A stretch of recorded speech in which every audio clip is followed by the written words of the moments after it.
সহিহ বুখারীর নবম খণ্ডের একটা হাদিস খুলুন। সহিহ বুখারীর নবম খণ্ড 2434 অনুচ্ছেদ পৃষ্ঠা 390, হাদিস নাম্বার 5546।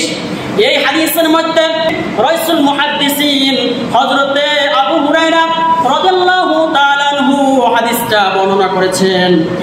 এই হাদিসটা বর্ণনা করেন সাহাবী, তিনি 5375 খানা মতান্তরে 5374 খানা হাদিস বর্ণনা করেছেন। এই সাহাবী থেকে বর্ণিত হাদিস, তিনি বলেছেন আন আবি হুরায়রা রাদিয়াল্লাহু তাআলা قال قال رسول الله صلى الله عليه وسلم قال رجل يا رسول الله من أحق بحسن صحابتي قال أمك قال ثم من قال أمك قال ثم من قال أمك قال ثم من قال أمك قال ثم من قال أبوك رواه البخاري। জোরে বলে আল্লাহু আকবার।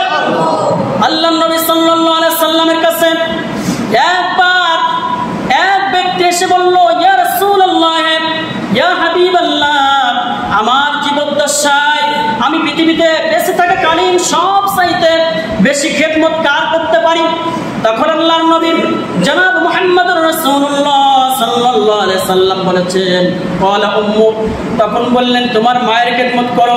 আবার লোকটি বলল এরপর কার খেদমত করব? তখন বিশ্বনবী সাল্লাল্লাহু আলাইহি সাল্লাম বললেন ক্বালা উম্মুক, তোমার মায়ের খেদমত করো। আবার বিশ্বনবী সাল্লাল্লাহু আলাইহি সাল্লামের কাছে ওই লোকটি বললেন ইয়া রাসূলুল্লাহ ইয়া হাবিবাল্লাহ, এরপর কার খেদমত করব? বিশ্বনবী জনাব মুহাম্মদুর রাসূলুল্লাহ সাল্লাল্লাহু আলাইহি সাল্লাম বললেন ক্বালা উম্মুক, তোমার মায়ের খেদমত করো।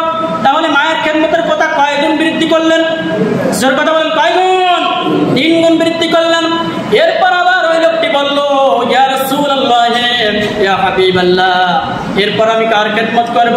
তখন আল্লাহর নবী জনাব মুহাম্মদুর রাসূলুল্লাহ সাল্লাল্লাহু আলাইহি সাল্লাম বললেন ক্বালা আবু, তুমি তোমার বাবার খেদমত করো, তুমি তোমার পিতার খেদমত করো।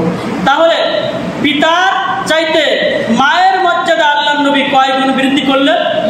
জোরে কথা বলেন, কয় গুণ? 3 গুণ বৃদ্ধি করলেন।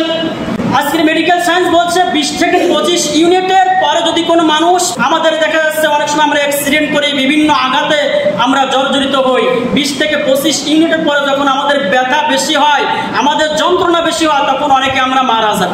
আজকে মেডিকেল সায়েন্স সে কথা বলছে, কিন্তু আপনার মা আপনাকে জন্ম দিতে গিয়ে, আপনাকে প্রস্রাব করতে গিয়ে 50 থেকে 55 ইউনিট পর্যন্ত ব্যথা সহ্য করেছে। এই জন্য বিশ্বনবী সাল্লাল্লাহু আলাইহি সাল্লাম বলেছেন জিহাদের ময়দানে যেমন যোদ্ধারা যারা দ্বীন প্রতিষ্ঠা করার জন্য ইসলামী আন্দোলন করতে গিয়ে যারা শহীদ হয়, রক্তাক্ত হয়, ওই রকম মা রক্তাক্ত হয়ে যায়, ওই শহীদের মর্যাদা ওই মাকে দেওয়া হয়। জোরে বলে আল্লাহু আকবার।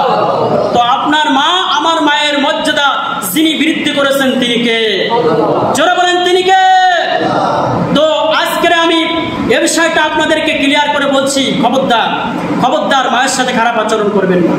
যাদের মা বাবার সাথে যারা খারাপ আচরণ করেছেন, আজকের জুমার নামাজ পড়ে পাটা ধরে মাপ চান, মামা মা আমি অনেক অন্যায় করেছি আপনার সাথে।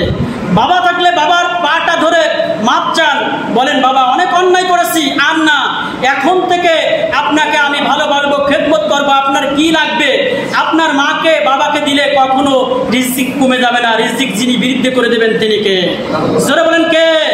এজন্য পিতামাতার খেদমত করুন। সাকাতুর রব্বি ফি সাকাতুল ওয়ালিদ, পিতামাতার সন্তুষ্টি তো আল্লাহর সন্তুষ্টি, এজন্য পিতামাতাকে সন্তুষ্ট রাখুন, ভালো রাখুন, আল্লাহ রাব্বুল আলামিন আপনাকেও ভালো রাখবেন। আপনার মা আমার মা আমাকে আপনাকে একদিন আর 2 দিন নয়, একটানা 9 মাস আর 10 মাস গর্ভে ধারণ করে তিনি হাঁটাচলা করছেন, তিনি ঘোরাফেরা করছেন, অনেক কষ্ট তিনি করেছেন। জোরে কথা বলেন, ঠিক কিনা? 9 মাস 10 মাস ধরে তিনি আমাকে আপনাকে গর্ভে ধারণ করে তিনি হাঁটাচলা করছেন, ঘোরাফেরা করছেন, অনেক কষ্ট করেছেন। বিশ্বনবী জনাব মুহাম্মদুর রাসূলুল্লাহ সাল্লাল্লাহু আলাইহি সাল্লাম বলেছেন যে মা রাতে ঘুমাতে পারে না, দিনের বেলাও ঘুমাতে পারে না, কোনো সময় বিশ্রামও করতে পারে না, সারা রাত নফল নামাজ পড়লে যে সওয়াব হতো ওই সওয়াব মায়ের আমল নামায় আল্লাহ তাআলা দিয়ে দিয়েছে। জোরে বলে আল্লাহু আকবার। সারা রাত যে আপনার মা আমার মা আপনাকে পেটে ধারণ করে, আমাকে পেটে ধারণ করে তিনি যে চলাফেরা করছেন, এই জন্য আল্লাহ রাব্বুল আলামিন সারা সারাদিন নফল রোজা রাখলে যে সব হয়, সেই সব আপনার মায়ের, আমার মায়ের আমল নামায় যিনি দান করেন তিনি কে? সেই মাকে আমরা হারিয়েছি, সেই পিতাকে আমরা হারিয়েছি। সন্তান আমরা তো দুনিয়ায় চলে আসলাম, দুনিয়া আসার পরে আমরা একদিন নয়, 2 দিন নয়, আমরা 2 বছর ধরে বা 2.5 বছর ধরে আপনার মায়ের বুকের দুধ চুষে চুষে খেয়েছি। এটা হচ্ছে মা সবচেয়ে বেশি কষ্ট করেছে আমার জন্য, আপনার জন্য। আর আজকের এই অবহেলিত মা রয়েছে বিছানায়।